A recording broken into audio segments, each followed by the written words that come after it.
This is the Sauer p229, and if you don't know what that is, it's the shorter version of a p226, just the shorter compact version.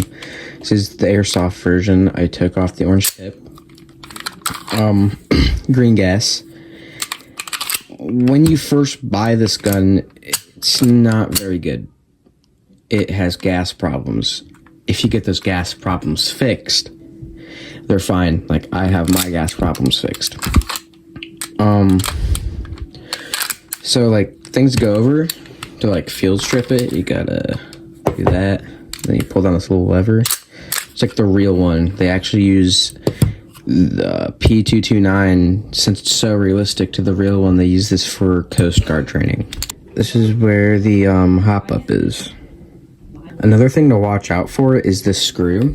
You might want to apply Loctite to this, because it will like to come loose, and if it's loose, well, basically, like, the trigger won't catch, if that makes any sense. Just like how I demonstrated how to take it apart, I will demonstrate how to put it back together, which it's pretty self-explanatory. Just kind of want to do that, push it back, kind of want to, oh shit, you want to push that up, flip the lever back, put your magazine in, and it's ready to go. Before we get into the firing test, I'd like to talk about the magazine for a second. So it's like 22 round magazine. You could probably cram a few more in there. Green gas, obviously, so it takes that. Excuse my messy room, we're gonna fire it now.